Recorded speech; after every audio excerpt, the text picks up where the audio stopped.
Welcome back to Defining Truth, episode 4. We have an interesting lineup for you today. And by the way, happy St. Patrick's Day. Should be wearing green or you're going to get pinched. Or you should at least. All right, Brandon, what do we got today?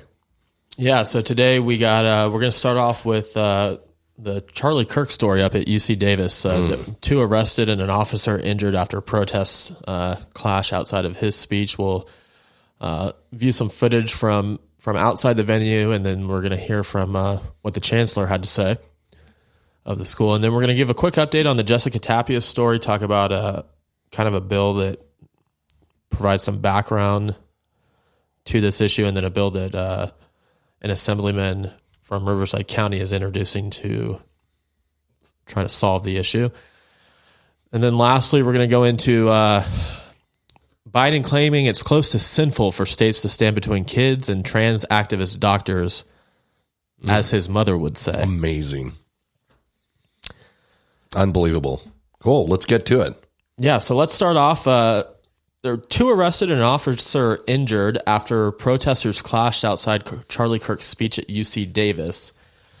There was about 100 protesters picketed and clashed with police Tuesday evening at the University of California, Davis, in a demonstration against what they call a far-right radio show host, Charlie Kirk, speaking on campus at a conservative student group event.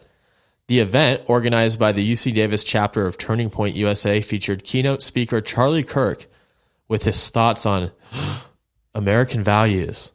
According to information posted online by the group, Turning Point USA is a nationwide nonprofit that advocates for conservatism on higher education. So let's roll in real quick.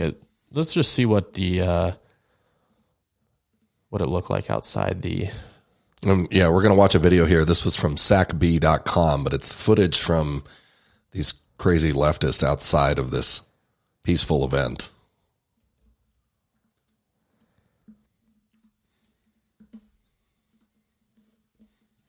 I think.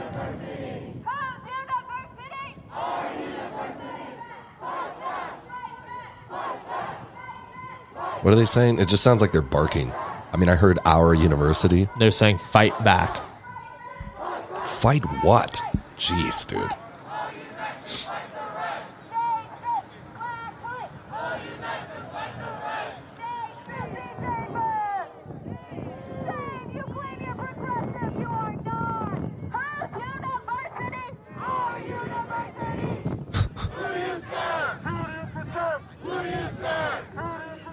Oh, it's hard to watch.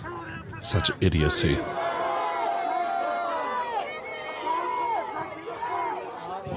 Just to be clear, what they're protesting here is an opinion different than their own. Typical leftist fashion. No brains, all emotions. All right, I think we get it. It must have been tough for these guys to get out of their parents' basement to make it up to this event. Shout and holler like that. They did make it in. They broke plate glass windows, made it to the interior of this event. So it turns out the only violence was perpetrated by them. This is unbelievable. But what the worst part about this isn't the, you expect this from these Antifa domestic terrorist type people on the left. The worst part is what we're going to show you next. And that is the dean, the chancellor, whatever title he has of UC Davis. Listen to what this guy says, right? He has an opportunity here to clarify that violence on school campus will not be tolerated, right? To stand up for free speech, your First Amendment right, etc. But instead, he spreads more lies, defames Charlie Kirk as an individual. And just listen to this. This is UC Davis Chancellor Gary S. May commenting on the student-led, he calls it an event, right? Mostly peaceful rioting. Okay, let's listen to this guy. Me and others regarding tonight's event organized by the registered student organization, Turning Point USA. Reached out to him. USA, otherwise, so he's scared. So now he's going to make this statement. Thank you for sharing your distress at a student group. Distress. Hosting a speaker who is a well-documented proponent of misinformation and hate. That's a lie. And who has advocated for violence against transgender individuals. That's a bigger lie. As a campus that is committed to our principles of community, UC Davis stands with our transgender and non-binary Aggies in opposition to this hateful and divisive messaging. UC Davis did not invite this individual and is not sponsoring this event. Our chief campus counsel provided me with information and guidance for campuses in this situation. First, the in this situation of free speech permits registered student organizations such as TPUSA to reserve university facilities and invite speakers of their choice. Under UC policy, campuses may not prohibit student organizations such as TPUSA from inviting these speakers, even if the speaker's intended speech is loathsome and hurtful to me and to others in our campus community. That's defamatory With and a respect lie. to concerns related to violence, UC policy permits denial of requests if the speaker will present a clear and present danger to the campus. Which he didn't, Council which is why they didn't block policy it. explicitly states the campus carries a heavy burden in justifying such a denial under these circumstances. Because Our this is council also America. notes that there is a similarly heavy burden for criminal prosecution for incitement of violence. In short, while I abhor the inflammatory speech of this speaker, UC policy permits the student organization to invite the speaker. Please be assured that we are monitoring the event closely. Okay, hold on. Just pause it for a minute. Can you pause it? So he says, I abhor the inflammatory speech. You know, what he's talking about is just conservatives in general. He's talking about, you call it what you want, Republican, classical American values, Christians. He abhors the peaceful dissenting opinion, right? This is a university, a place where free speech should reign. And listen to you want to talk about inciting violence. Listen to how this guy is talking. He's encouraging them. He's absolutely encouraging him. We see this at all levels, local and national. Meets that threshold or violates other campus policies. I understand and share your objections to a speaker whose rhetoric is offensive and clearly intended to shock and provoke. Oh, okay. All right. It's intended to shock and provoke. So now standing up for American values is intended to shock and provoke. The pursuit of deeper understanding through the free, open, and civil exchange of ideas, we must also support. It's amazing that those words came out of his mouth in the same sentence. Of widely varying ideas and points of view. We are committed to the First Amendment, and we are required to uphold it. Yeah, right. Just as we support students' rights to invite speakers to campus, we also affirm the right of students to freedom of expression, to get down out and violent, and discrimination. Break glass and attack people. For us to refuse these rights to any of you would be in violation of the U.S. Constitution, the explicit policy of the UC system, and our own campus policy. We can't control how these groups operate, but we can work together to neutralize Is he talking about and negate Antifa? their influence. Because you definitely can't control how they deny operate. them the responses and reactions they require to fuel their campaign of antagonism. Provocateurs like this thrive on conflict. So having to speak to an empty room. Is he talking about Antifa or Turning Point? The hypocrisy is celebrating astounding. A beautifully diverse community and standing together in support of our trans and non-binary Aggies shows those who would divide us how hopeless and futile their efforts are and always will be. Let me reiterate that you are not alone in the concerns you have shared. Thank you. You have every right to express your thoughts and engage in nonviolent discussions and dialogue. Surely he's talking about and condemn discrimination, hateful speech, and hateful actions. We do condemn your At UC hateful Davis, speech. We are resilient, vigilant, and we have the power to hold those who wish to engage us to the highest standards of civil and respectful discourse. We have the ability to critically assess breaking environments glass, we are creating for civil and ourselves respectful. and others, and to work together to foster a culture of learning that is as inclusive and respectful as it is passionate and inspired. All right. And we have the courage and compassion. Inclusive, unless you're This is what hatred looks like. This is what bigotry and hypocrisy looks like right here. This is par the course for leftist movements all throughout history.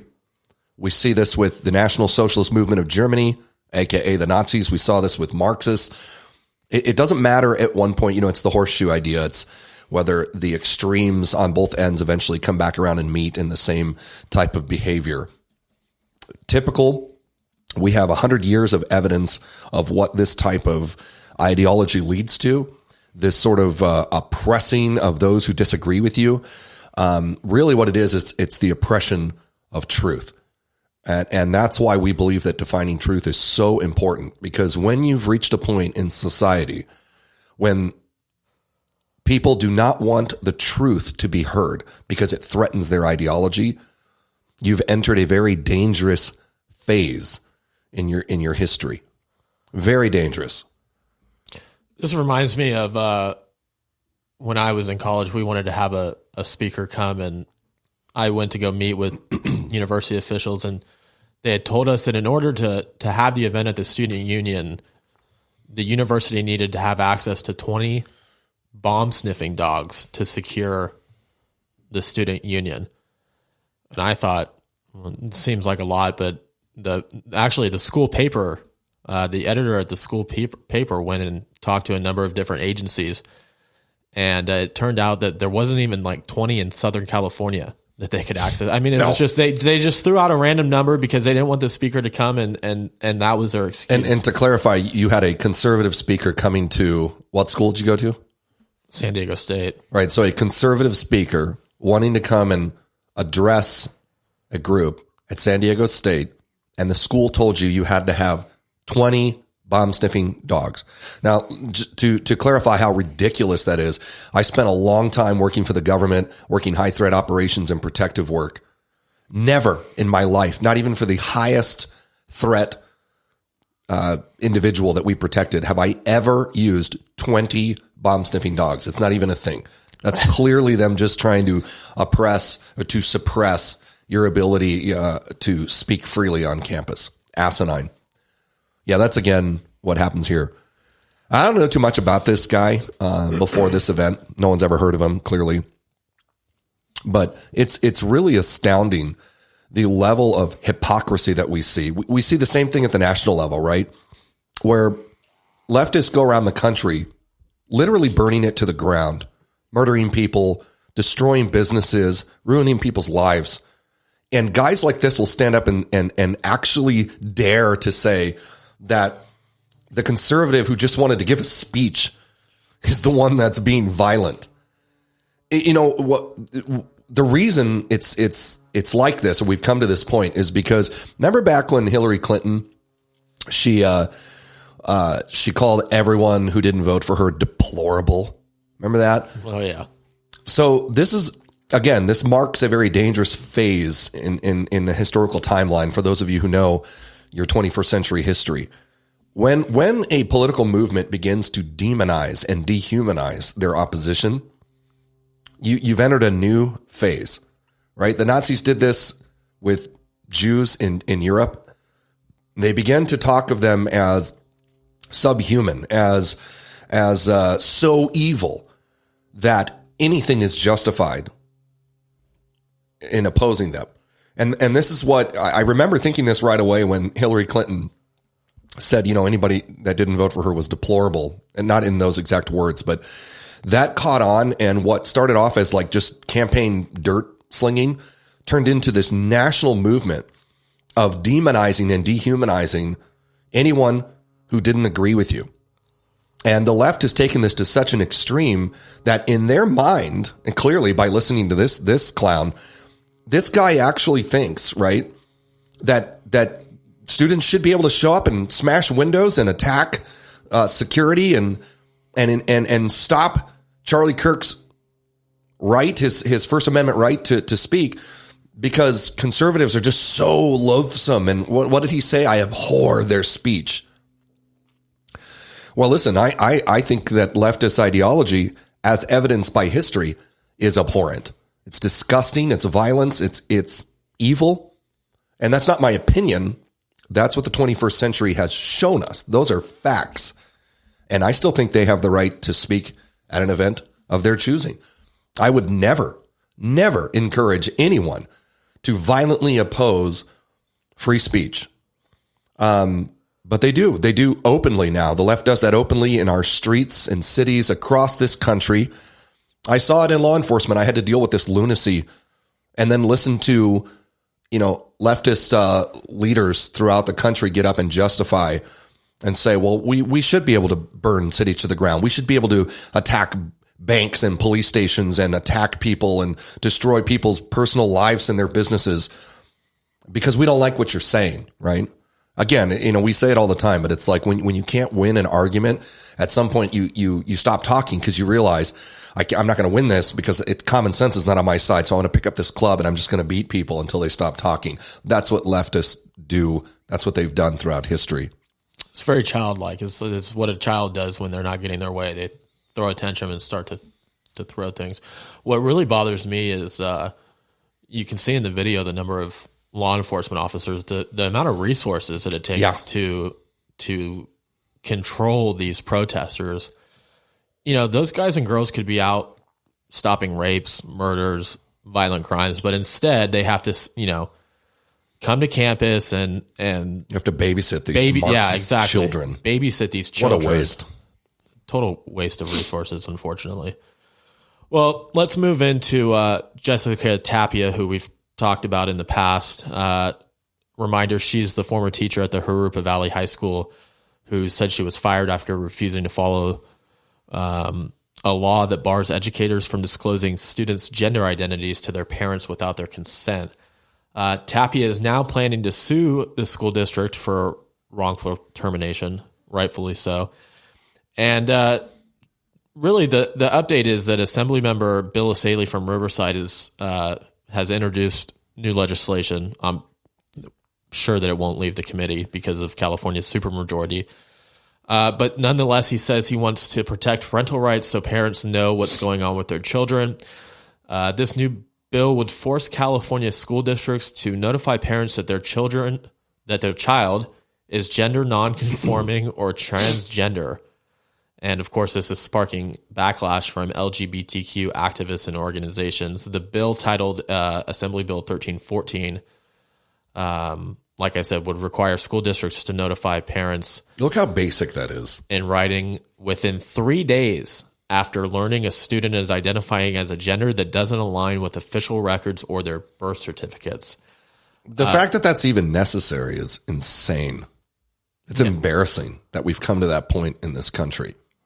Yeah, so Assemblymember Asaley goes on, and I quote, he says, quote, "Parents play a critical role in nurturing and supporting children, and they cannot be removed from the equation." Imagine that. Parents play a critical role in nurturing and no kidding. Yeah. Yeah, I mean, this is so sad that we've come to this point, because really what the government is trying to say, those on the left are saying, it's not that they don't believe that children should be molded, because they're spending millions of dollars to mold children. Yeah. So they know that. What they're really saying is it's the same thing that this guy we just listened to at UC Davis was doing. He's saying we should be allowed, and I mean those on the left, should be allowed to indoctrinate, mold, and teach. But if you say something that we don't agree with, you should not be allowed to. And so clearly, as is the case historically with all of these insane, evil leftist movements, parents become an issue. Why? Mainly because parents care about their kids. That's why. And so they intervene, they get in the way of what leftists are trying to do with little children. And in this case, you know, this is talking about, to be clear, if you're not tracking, right now, AB 1266, which passed back in 2014 here in California, those on the left say that this means the school cannot tell the parents if their children's gender identity has changed. Or, you know, okay. So to be clear, if your son or let's say your daughter goes to school and, you know, through all of this deluge of trans indoctrination they're getting at public school, they're like, oh, well, maybe I'm a boy. And then the teachers affirm that and they teach them that and they say, yeah, you are a boy. And, you know, which is very, very dangerous to the child's development, as we're going to get into. California says that you're not allowed to tell the parents that that's happening with their kids. I mean, you know, who do these people think they are? What right does the government have to indoctrinate and teach your children something contrary to your beliefs and your values? They don't. And we're going to get into this in a minute. And I'm glad for, you know, Assemblyman Bill Asaley, who's trying to get this bill passed. This is Bill 1314 that would require school districts to notify parents if, you know, something funky is going on with their kid at school.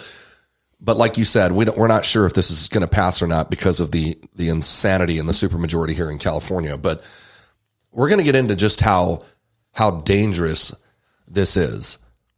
And I wanted to bring something up here. So when I say dangerous, we've had, recently, last week we talked about Ollie London, who was this guy in London who went through these tons of surgeries he had, spent thousands and thousands of dollars to become a Korean woman. So he was like trans race, transgender also. And he has this powerful like coming back story where he's like, it's all a scam and it's caused him tremendous suffering. We've seen this actually with many, many individuals recently where there's these major regrets and all of these health complications. It's really, really bad. It turns out it's really bad to take a little girl and pump them full of testosterone and hormones and surgically, remove their breast and do all these horrible things to these kids when they're at an age where they literally are chasing anything that's shiny running down the road. They don't know what's good for them. We have thousands of years of this understanding, and all of a sudden now they want us to just turn our kids over to leftists in the government to mutilate their bodies. It's really evil and gross. And to the point that we're talking about here. So the school says we should be able to do that, and you have no right to know. So, I've said this before. You should, the responsible thing as a parent right now, you should make every effort to remove your kids from public school. They're really, really disgusting right now. And until the adults ante up and kick in and do something to protect these kids, your kids really have no place. Unless you just don't care about them and you're on board with the Marxist ideology, you really shouldn't have your kids there. And here's the deal. What is this trans hysteria really about, right? Because you ever wondered, how does chemically castrating a young boy, how does removing a 9-year-old boy's genitals help the Democrats? Well, here's the deal. Ideologically, right, the whole movement is Marxist because foundational to Marxism, especially when you're countering a country with Christian Judaic values, as is most of Western civilization, you have to remove the concept of the core family. You have to remove kids from their parents. Generationally, that's a big deal. If you want to see rapid progression amongst your progressive left-wing ideas, then you have to capture that next generation. And one of the best ways to do it is, hey, you got these kids that come to school for 8 hours a day. And these changes that they're encouraging cause lifelong lasting effects, some of which can never be reversed, even if you want to, right? You take a little boy and you cut his genitals off. That's never going back on. And the fact that we allow politicians to convince us to do this to children on a whim, right? It's all feelings. All of this is subjective. It's like, well, I feel this way. I feel that way. Sometimes my kid feels like he's a dinosaur. I'm not going to chop him up into pieces and surgically add scales to his back because he feels that way. This is asinine. There's no science behind it at all. And here's what's really behind it. Check this out. I encourage you to go to gminsights.com. This is an industry analysis on the sex reassignment surgery market. All right. The sex reassignment surgery market currently worth more than $623 million. And it's projected to register over 11.5% CAGR between 2023 and 2032. The CAGR is the compound annual growth rate. So it's getting bigger and bigger. What does that mean? It means that behind this big trans movement, you have a bunch of super wealthy, rich, mostly white dudes, okay, for those on my left who have a problem with anyone who's white, that are funding all of this because they're going to make a lot of money off of it. All right. According to one article I was reading, this is coming out of the Federalist. It was titled, "Who are the rich white men institutionalizing transgender ideology?" Exceedingly rich white men and women who invest in biomedical companies are funding a myriad of transgender organizations whose agenda will make them gobs of money. Who are some of those people? Jennifer Pritzker, a male who identifies as trans. George Soros. Martine Rothblatt, another guy who identifies as trans, also transhumanist. Tim Gill, Drummond Pike, Warren and Peter Buffett, John Stryker, Mark Bonham, Rick Weiland. Those are just a few. These are mostly billionaires who are funding the transgender lobby. So the pharmaceutical company and insurance companies, right, are making a lot of money off of this. And here's what happens. The younger they are, the more money they make in the long run. Because if you have some horrifically mutilating surgery when you're, 12 years old, then for the rest of your life, you need drugs, hormones, and procedures. For the rest of your life. Who are these abusive parents allowing this? Allowing their children to go through this? Your job as a parent, let's just clarify this here once and for all. Your job as a parent is to raise and mold your child to understand how to navigate the complexities of life, how to make smart, not just smart, but wise decisions, to teach them right and wrong, to teach them how to be good members of society, patriots, Americans.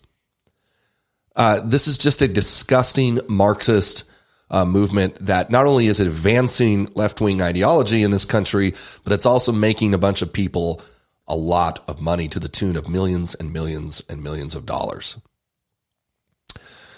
It's not that difficult to find. Most of this morning I found in about 3 minutes of researching online. And that's not really the problem.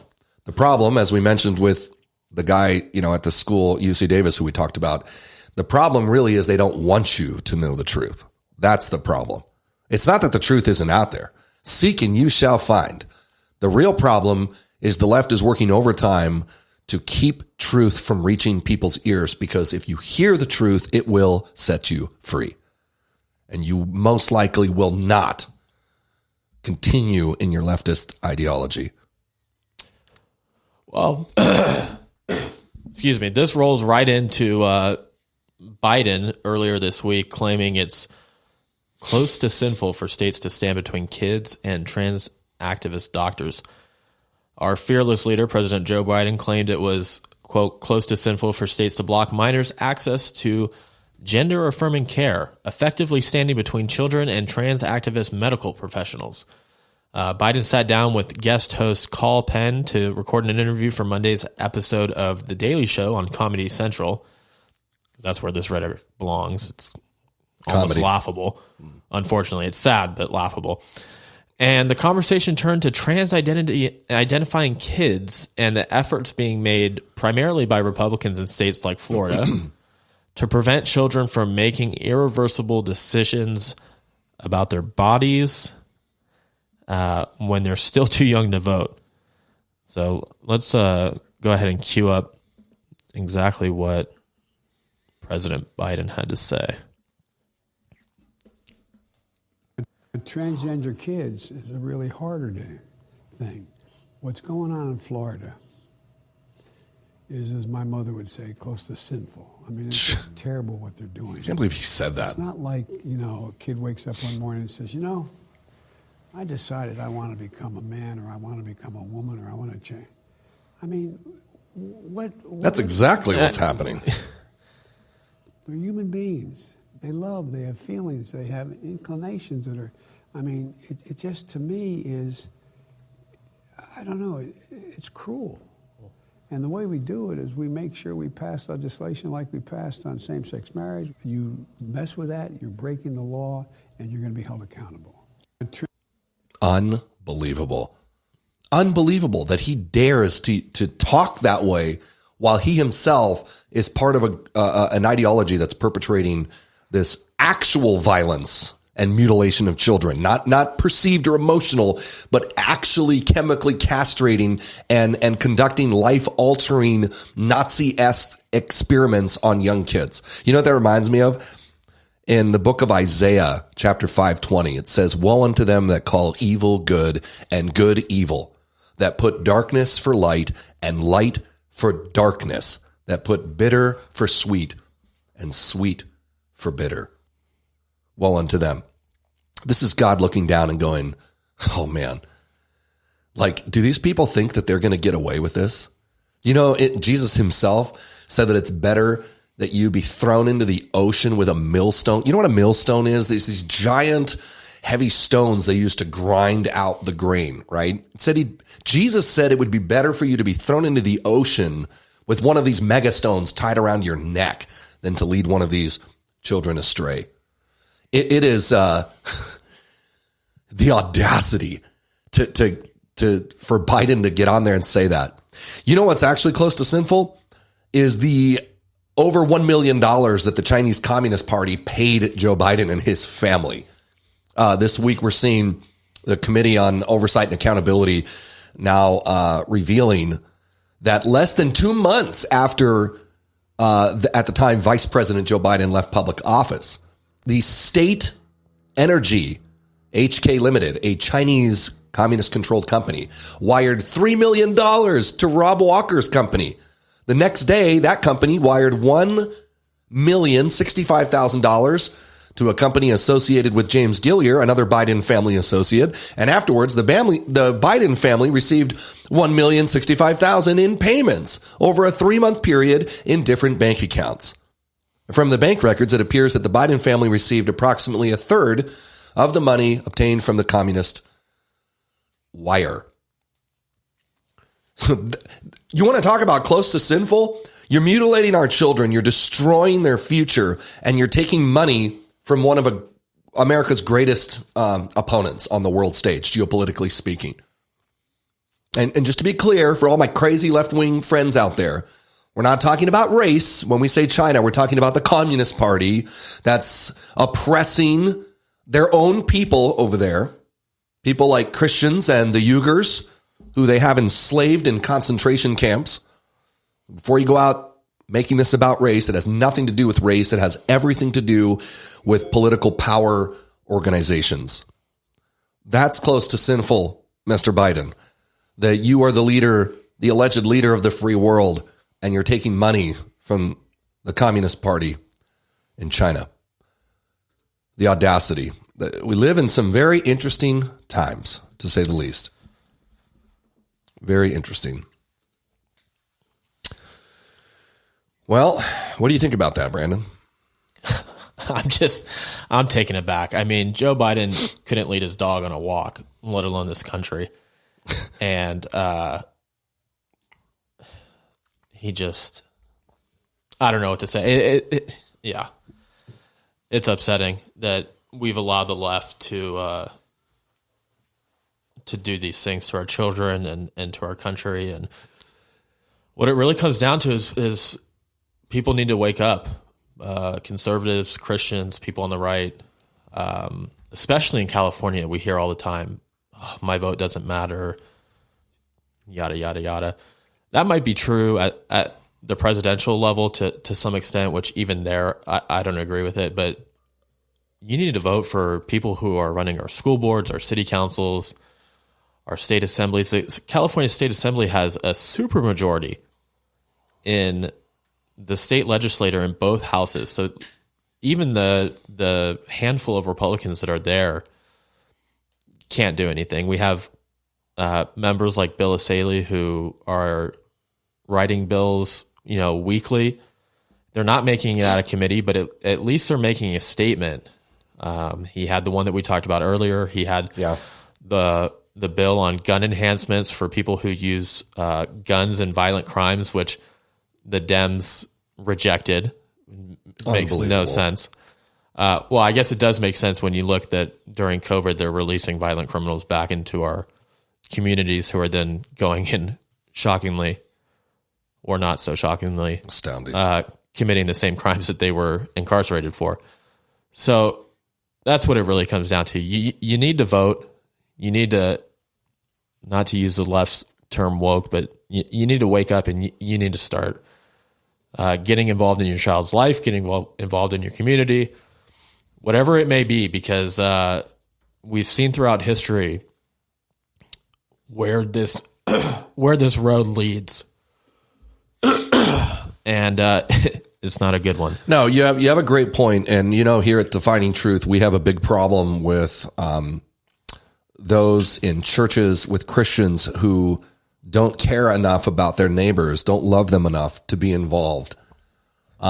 This is directly due to the church's relinquishing of their role in society. We relinquished defining morality to the government. What did you think was going to happen? And oftentimes we'll hear from a theological perspective, an apologetic that says, well, we look at the disciples and we look at Rome. And let me be clear here. You don't live in Rome. This is not an oppressive empire. This is not a tyrannical form of government yet. You live in a free republic where in America, the people are the government. We are to co-rule. So when you say, well, I'm not going to involve myself with the government, I'm just going to read the Bible. It's like, well, really what you're talking, you're telling yourself that because you decide who leads your country. You have the ability to vote people in that make decisions, extremely evil and immoral decisions. We should have never relinquished our role in civics and in society to a world that's lost. That's what I would say to the Christians out there. It's time to wake up. I'd like to close with this. There was a guy, Keith Green, phenomenal singer, author. He wrote a song called Asleep in the Light, released in 1978. And he was speaking to Christians. And listen to what he said. He said, and I'm going to read the words here. Do you see all the people sinking down? Don't you care? Don't you care? Are you gonna let them drown? How can you be so numb not to care if they come? You close your eyes and pretend the job's done. Oh, bless me, Lord. Bless me, Lord. That's all I ever hear. No one aches. No one hurts. No one even sheds one tear. But he, speaking of Jesus, cries, he weeps, he bleeds, and he cares for your needs. And you just lay back and keep soaking it in. That is exactly the church in America. That time of laying back and soaking it in is catching up with us. Our children are being mutilated. Morality is in the drain. Our country is suffering because of the church's lack of involvement. It's time to ante up and kick in.